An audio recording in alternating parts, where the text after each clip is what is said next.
بھارت کے یوم جمہوریہ کے موقع پر نئی دہلی میں کسانوں کی جانب سے ٹریکٹر ریلی نکالی گئی، جس کے بعد کسانوں اور پولیس کے درمیان متعدد جھڑپیں سامنے آئیں، جس کے بعد مختلف دفعات کے تحت مظاہرین پر 15 مقدمات درج کیے گئے۔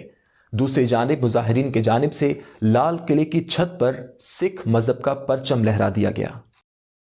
انڈیا کے یوم جمہوریہ کے موقع پر کسانوں کی ٹریکٹر ریلی میں کشیدگی اور پولیس سے جھڑپوں کے بعد انڈین دارالحکومت دہلی آج کسی فوجی چھاؤنی کا منظر پیش کر رہا ہے۔ انڈس بارڈر، لال قلعے اور میٹرو اسٹیشن پر بڑی تعداد میں پولیس کے دستے تعینات ہیں۔ پولیس کے مطابق ٹریکٹر ریلی کے دوران ہونے والے تشدد کے بعد اب تک پولیس پر تشدد مظاہرین کے خلاف مختلف دفعات کے تحت 15 FIR درج کی جا چکی ہیں۔ احتجاج کے دوران کم از کم 80 سیکیورٹی اہلکار زخمی ہوئے۔ پولیس نے دعویٰ کیا کہ زخمی اہلکاروں پر احتجاج کرنے والے کسانوں نے حملہ کیا تھا۔ گزشتہ روز ہونے والی پرتشدد جھڑپوں میں ایک کسان بھی مارا گیا، جبکہ کسانوں کا ایک گروہ لال قلعے میں داخل ہوا اور سکھ مذہب کا پرچم وہاں لہرا دیا۔ میڈیا میں یہ بھی کہا گیا کہ لال قلعے پر انڈین پرچم کی توہین کرتے ہوئے خالصتان کا پرچم لہرایا گیا، لیکن بعد میں یہ واضح ہو گیا کہ لال قلعے پر جو پرچم لہرایا گیا وہ سکھوں کا مذہبی پرچم تھا۔ واضح رہے کہ منگل کی صبح ہزاروں کسان مختلف رکاوٹوں کو توڑتے ہوئے دارالحکومت نئی دہلی میں اپنے ٹریکٹروں سمیت داخل ہو گئے۔ تاہم کسانوں نے منگل کی شام پریڈ کو ختم کرنے کا اعلان کرتے ہوئے کہا کہ ان کی احتجاجی تحریک جاری رہے گی۔ کسان یونین کے ترجمان راکیش ٹکائت نے کہا کہ پولیس نے متعدد ٹریکٹر توڑے ہیں اور انہیں اس کا جرمانہ ادا کرنا پڑے گا۔ اس سب کے درمیان سب سے بڑا سوال یہ پیدا ہو رہا ہے کہ منگل کے روز پیش آنے والے اس واقعے کے بعد کسانوں کی 2 ماہ سے جاری